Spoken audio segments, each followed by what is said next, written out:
Hi, I'm Hannah, and if you know me a little bit, you know that I spent the last semester in San Francisco.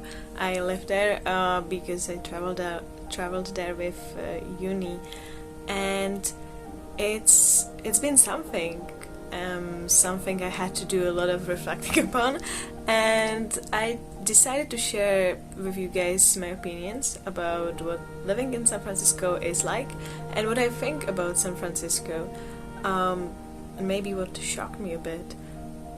Because to start off, I have to say I fell in love with San Francisco pretty fast. I actually really enjoyed being there. I enjoyed walking around. I enjoyed doing anything and everything and exploring the city because it just seemed to me like a surreal place. Every part of it looked completely different and somehow coexisted in one city, which had a very like wow effect on me. Yeah, I just loved that part, and it was also like my first time living on my own in a city, and San Francisco just seemed perfect for it because I don't know, just with all the freedom I got there, and it was great because I could do so many things, I could see so many places, and obviously San Francisco is like a well-known city and pretty glorified, so it's like a thing on a bucket list, so all the things on bucket list I could like tick off, and I was super excited that I could see them, and I was super grateful, and yeah, those were the great parts about San Francisco because it just like it's not super lively city, but it also kind of never sleeps. It never gets completely dark in San Francisco. It's always like half asleep. I don't know what it is about San Francisco. And it has its own something.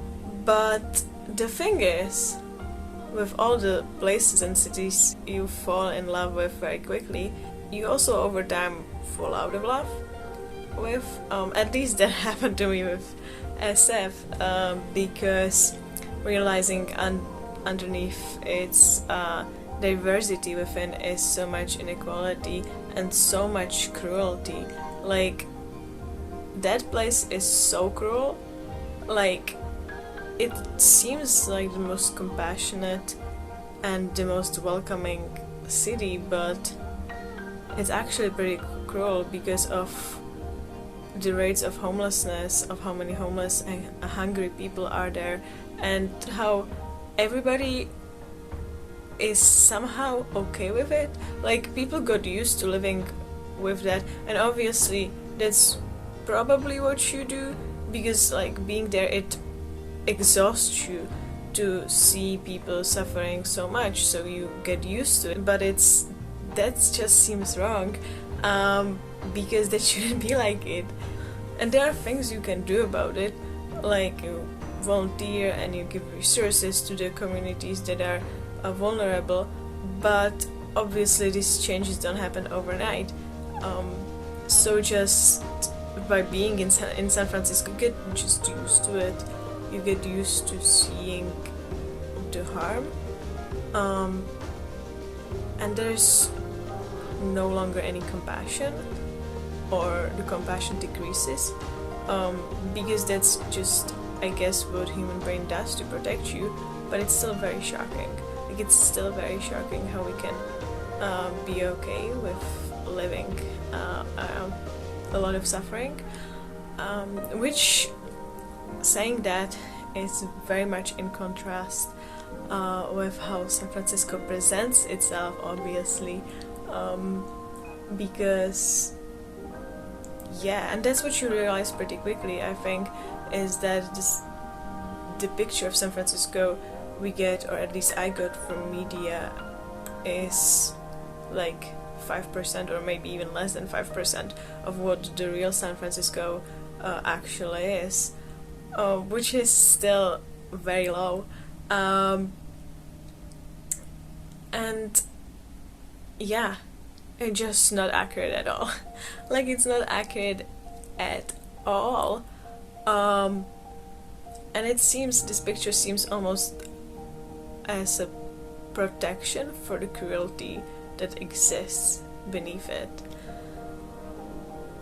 So yeah, like the fact that there is the Tech Bros district, like the financial district, right next to the poorest district in San Francisco, and all that the financial district people do is complain about how dirty San Francisco is. It's just shocking. That's not what San Francisco presents itself to be.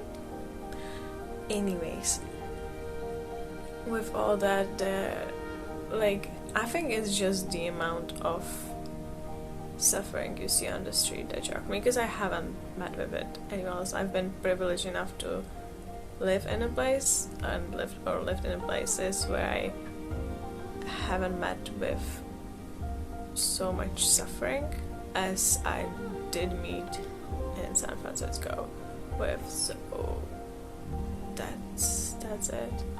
And with that, there are so many inequalities and inequities you can see in San Francisco if you just walk through it. Mainly racial and ability-wise inequalities, and that adds to the whole picture. Also, San Francisco is not a place you choose to live in. Like, very, very small percentage of the people choose to settle down there.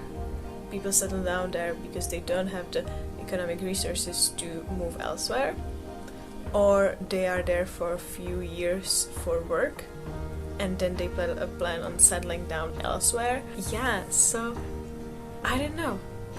I have to say, I didn't have a culture shock coming to San Francisco. I had a culture shock living in San Francisco, realizing all this, and just realizing how powerful the system we live in is, and how San Francisco will probably just continue being San Francisco until it sinks under the sea level, which will be in a few hundred years. I don't see it well going with you, San Francisco. So it's a nice place to go to, definitely as a tourist.